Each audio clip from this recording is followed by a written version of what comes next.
తిరుపతి జిల్లా నూతన కలెక్టర్గా బాధ్యతలు చేపట్టిన లక్ష్మీష వెంటనే వెళ్లి ఎమ్మెల్యే కరుణాకర్ రెడ్డిని కలవడాన్ని తప్పుబట్టారు.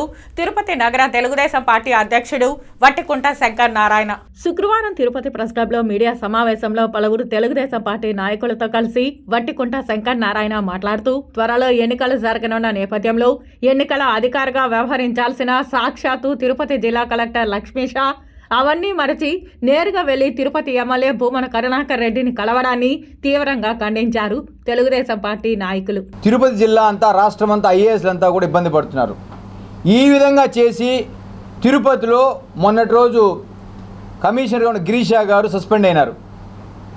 మీ కనీసం ఇకనైనా కూడా వార్తలు మీరు చూడరా, కనీసం పేపర్లు చూడరా, మీ విధులేంటి, మీ నిధులేంటి, మీ పరిమితులేంటి, మీ హద్దులేంటి, ఎక్కడా కూడా ఇది నిజంగా ఒక భారతదేశంలో ప్రపంచంలో 8వ వింతగా భావించవచ్చేమని అనుకుంటాను.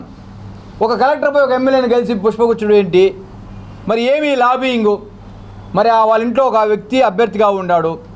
ఇది చాలా చాలా చాలా సిగ్గుపడాలి.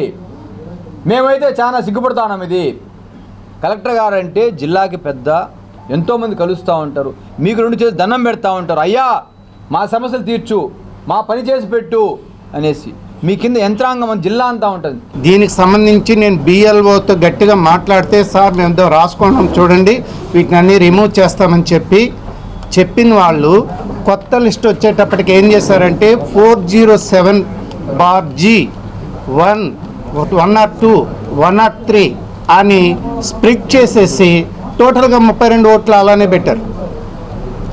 ఈ విధంగా ఒక్కొక్క ఇంట్లో 5-6 ఓట్లు ఉన్నా కూడా కొంతమంది లెఫ్ట్ అయిపోయినా కూడా మనం ఎన్ని మార్లు చెప్పినా అధికారులు కూడా ఎవరు పని చేయట్లేదు. వాళ్ళు ఏం చెప్తే అదే చేస్తారు. ఏదైనా అడిగితే ఏం చెప్తారంటే వాళ్ళు చెప్పాలి సార్, మాకు రైట్స్ లేవు, వాళ్ళే చేస్తారు, వాళ్ళే చేయాలి, మేము అధికారులకు చెప్పేసినామని చెప్తున్నారు తప్పితే ఎవరు కూడా క్షేత్రస్థాయిలో వీటి మీద చర్య తీసుకోవట్లేదు.